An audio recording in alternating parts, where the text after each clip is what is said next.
अगर किसी मनुष्य को जीवन में सफलता हासिल करनी है तो उन्हें गौतम बुद्ध की जीवन कथा तथा कहानियाँ जरूर सुननी चाहिए।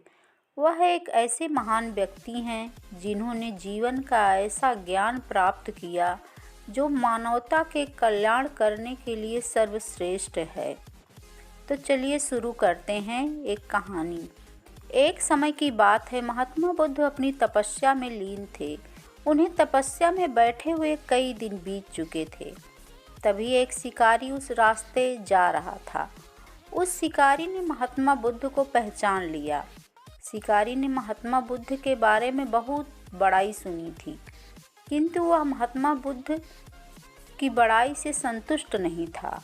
उसने परीक्षा लेने के लिए सोचा।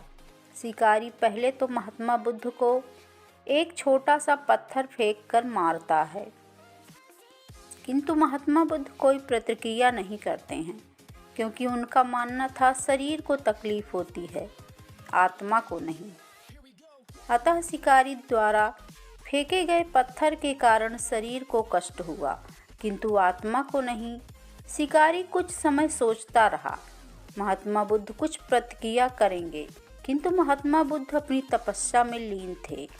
उन्होंने कोई प्रतिक्रिया नहीं की। पुनः शिकारी ने पत्थर फेंका। वह पत्थर महात्मा बुद्ध के आँखों के ऊपर लगा और उस जगह से खून बहने लगा। महात्मा बुद्ध को आभास हुआ उनके शरीर से रक्त बह रही है, किंतु वह फिर भी अपनी तपस्या से नहीं उठे। शिकारी को गुस्सा आया और उसने पुनः एक पत्थर और महात्मा बुद्ध की ओर फेंका। महात्मा बुद्ध के शरीर से अब खून अधिक बहने लगी।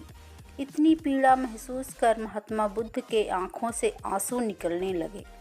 शिकारी ने महात्मा बुद्ध के पास जाकर पूछा, आपको जब मैंने पत्थर मारा तो आपने कोई प्रतिक्रिया नहीं दी। महात्मा बुद्ध ने बड़े ही सरलता के साथ कहा, क्योंकि इससे मेरे शरीर को कष्ट हुआ है, मेरे मन मस्तिष्क को कोई नहीं। शिकारी अचंभित रह गया। उसने पूछा, फिर आपकी आंखों से आंसू क्यों बह रहे हैं? इस पर महात्मा बुद्ध ने पुनः कहा, तुम्हारे द्वारा किए गए अनुचित कार्य के परिणाम के बारे में मेरा मस्तिष्क, मेरी आत्मा विचार कर रो रही है। तुमने इतना बड़ा पाप किया है, तुम्हें कैसी सजा मिलेगी? बुद्ध की बातों को सुनकर शिकारी महात्मा बुद्ध के चरणों में नतमस्तक हुआ और उनसे क्षमा याचना की। महात्मा बुद्ध क्षमाशील व्यक्ति थे। उन्होंने तुरंत शिकारी को क्षमा कर दिया और अपना आशीर्वाद दिया। वह शिकारी महात्मा बुद्ध का आशीर्वाद पाकर एक महान व्यक्ति और साधक के रूप में जीवन व्यतीत करने लगा। Please like, share and subscribe my channel. Thank you.